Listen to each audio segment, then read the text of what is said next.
بسم الله الرحمن الرحيم وبه نستعين وهو خير معين وصلى الله على محمد وآله الطيبين الطاهرين المعصومين واللعنة على أعدائهم في يومنا إلى قيام يوم الدين. محترم ناظرین، السلام علیکم ورحمۃ اللہ وبرکاتہ۔ موضوع گفتگو ہے زیارت آل یاسین، امام منتظر عجل اللہ تعالی فرجہ الشریف کی زیارت۔ یہ ایک ایسی زیارت ہے جو امام زمانہ عجل اللہ تعالی فرجہ الشریف کی ذات کے ساتھ، ان کے ہستی کے ساتھ مخصوص زیارت ہے۔ گزشتہ جلسے میں مقدمتاً ایک دو نقطے کی طرف اشارہ ہوا، تو یہ عرض ہوا کہ یہ زیارت جس کو امام زمانہ عجل اللہ تعالی فرجہ الشریف کے نائب خاص حضرت ابو القاسم حسین ابن روح نے نقل کی ہے، اور سب سے پہلے عالم تشیع میں دو برجستہ علماء نے اس زیارت کو اپنی کتابوں میں نقل کی ہے۔ سب سے پہلی شخصیت عالم اسلام کے معروف شخصیت علامہ طبرسی، جن کا نام ہے، ان کی کتاب معروف کتاب الاحتجاج میں انہوں نے اس زیارت کو نقل کی ہے۔ اور دوسری شخصیت انتہائی معروف عالم الدین، جن کا نام ہے ابو عبداللہ محمد بن ابن مشہدی کے نام سے مشہور ہے۔ ابن مشہدی نے اپنی کتاب المزار میں اس زیارت کو سند کے ساتھ، معتبر سند کے ساتھ اس زیارت کو نقل کی ہے۔ ان کے بعد دیگر علماء نے اپنی دعاؤں اور اپنی زیارتوں کی کتابوں میں، جیسے کہ مفاتیح الجنان ہے، ان کتابوں میں اس زیارت کو نقل کی ہے۔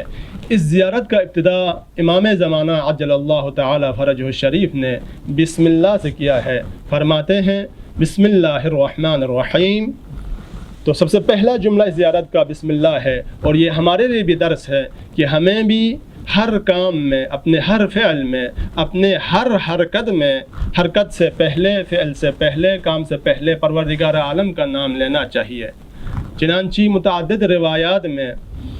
اس طرح آیا ہے کہ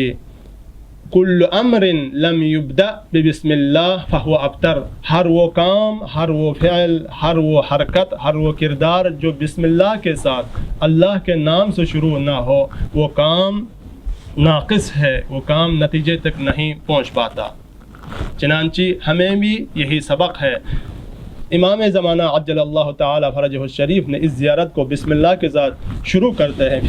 پھر اس کے بعد آپ فرماتے ہیں اذا اردتم التوجہ بنا الی اللہ و الینا۔ فرماتے ہیں سب سے پہلے جملہ یہ ہے اذا اردتم التوجہ بنا الی اللہ و الینا فقولوا کما قال اللہ تعالی۔ فرماتے ہیں کہ اگر کوئی شخص، کوئی انسان، کوئی مومن یہ ارادہ کر لے کہ پروردگار عالم کے حضور میں ہم اہل بیت کو واسطہ قرار دے کر، ہم اہل بیت کو وسیلہ بنا کر پروردگار عالم کی طرف متوجہ ہونا چاہیے، تو وہ فقولو کہو کما قال اللہ تعالی، جس طرح پروردگار عالم نے کہا ہے اس طرح وہ شروع کرے، وہ کہیں سلام علی آل یاسین۔ عزیزان گرامی، یہ جو جملہ ہے امام زمانہ عجل اللہ تعالی فرجہ الشریف کا اذا اردتم التوجہ بنا الی اللہ تعالی، انتہائی بلند مضامین کے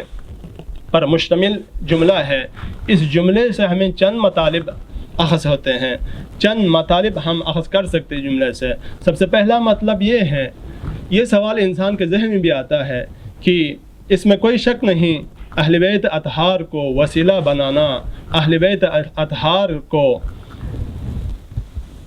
وسیلہ بنا کر پروردگار عالم کی درگاہ میں راز و نیاز کرنا، پروردگار عالم سے حاجت طلبی کرنا، پروردگار عالم کے حضور میں کی طرح متوجہ ہونا، مطلوب ہونے میں کوئی شک نہیں ہے۔ لیکن سوال یہ ہے کہ پروردگار عالم سے راز و نیاز کرنے کے لیے، پروردگار عالم کے ساتھ رابطہ برقرار کرنے کے لیے، پروردگار عالم کی اطاعت اور عبودیت کے لیے اہل بیت اطہار کو وسیلہ بنانا، ان کے وسیلے سے خدا تک جانا ضروری ہے یا نہیں، یا اختیاری ہے، یوں کہا جائے۔ کہ انسان کی اپنی مرضی ہے، جب بھی چاہیے تو ان مقدس ہستیوں کو، محمد و آل محمد کو ذریعہ اور وسیلہ بنائے، اور جب نہ چاہیں، دل نہ چاہیے تو ان کے علاوہ ان کو وسیلہ قرار نہ دیں، بلکہ اپنے مرضی سے پروردگار عالم کی اطاعت کر لیں، اپنی مرضی سے پروردگار عالم کے ساتھ رابطہ برقرار کر لیں۔ تو کیا یہ اختیاری ہے یا ضروری ہے؟ عزیزان گرامی، جو مطلب اس جملے سے امام زمانہ عجل اللہ تعالی فرجہ الشریف کے اس جملے سے جو سمجھ میں آتا ہے وہ یہ ہے کہ اہل بیت اطہار کو، محمد و آل محمد کو وسیلہ بنانا ضروری ہے ہر فعل میں۔ تو جس طرح اگر کوئی کہے عربی زبان میں اذا اردتم الصلاة فتوضؤوا، کوئی نماز کا ارادہ کر لیں تو پھر وضو کر لیں، تو اس کا مطلب یہ نہیں کہ اگر چاہیے تو وضو کر لے نماز کے لیے، اگر دل نہ چاہیے تو بغیر وضو کے نماز پڑھ سکتا ہے، نہیں، ایسا نہیں ہے، بلکہ اگر جب بھی نماز کا ارادہ کر لے تو پھر وضو ضروری ہے، وضو شرط ہے، وضو کے بغیر نماز ہی نہیں ہوتی۔ ایسا ہی یہاں بھی ہی مطلب ہے، اذا اردتم التوجہ بنا الی اللہ تعالی، جب بھی پروردگار عالم کی طرف متوجہ ہونے کا ارادہ کر لیں، ہونا چاہیے، تو پھر اہل بیت کو واسطہ قرار دینا، اہل بیت کے واسطے سے پروردگار عالم کی طرف جانا ضروری ہے، شرط ہے، اس کے بغیر نہ ہی خدا کی اطاعت ہوتی ہے اور نہ ہی خدا کی بندگی ہوگی۔ تو یہ سب سے پہلا مطلب ہے۔ اور دوسرا مطلب جو اس جملے سے، جو اس مبارک جملے سے جو سمجھ میں آتا ہے وہ یہ ہے کہ پروردگار عالم نے اہل بیت کو واسطہ فیض قرار دیا ہے، واسطہ رحمت پروردگار قرار دیا ہے، ہدایت کا واسطہ بنا دیا ہے، وحی کا واسطہ بنا دیا ہے، اطاعت کی قبولیت، عبادت کی قبولیت، بندگی کی قبولیت کا ذریعہ بنا دیا ہے۔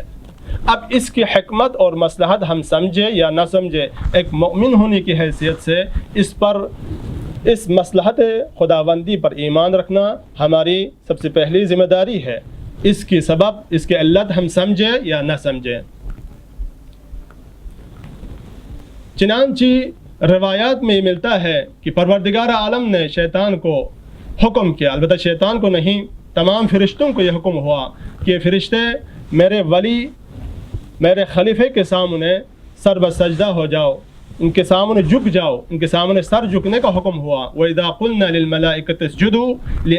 لِآدَمَ فَسَجَدُوا إِلَّا إِبْلِيسَ أَبَى وَاسْتَكْبَرَ۔ تو جب یہ حکم ہوا تو تمام ملائکے سر بسجدہ ہوئے، انہوں نے خدا کی اطاعت کی، پروردگار عالم کے فرمان کی، جبکہ شیطان نے انکار کیا، شیطان نے منع نہیں کیا۔ تو پھر حقیقتاً یہ سجدہ، یہ جھکنا پروردگار عالم کے نظام، پروردگار عالم، سنت پروردگار عالم کے سامنے جھکنا تھا، لیکن شیطان نے انکار کر دیا۔ تو یہی صورتحال آج بھی ہے، آج بھی اس روئے زمین پر اس امت میں پروردگار عالم کا نمائندہ، پروردگار عالم کا جانشین اور پروردگار عالم کا خلیفہ محمد و آل محمد ہے، اور پروردگار عالم نے تنہا وسیلہ، تنہا ذریعہ خدا تک پہنچنے کا ان کی ذوات کو مختص کیا ہے، ان کی ذوات کو قرار دیا ہے، لہٰذا مومن کو چاہیے ان پر ایمان لے آئے، ان کی خلافت، ان کی ولایت اور ان کی امامت پر ایمان لائے، اور پروردگار عالم سے دس بستہ دعا ہے کہ پروردگارہ ہمیں محمد و آل محمد کی امامت، ان کی ولایت، ان کی نبوت اور ان کی ہدایت پر ایمان لا کے پروردگار عالم کی اطاعت اور بندگی بجا لانے کی توفیق عطا فرما۔ والسلام علیکم ورحمۃ اللہ وبرکاتہ۔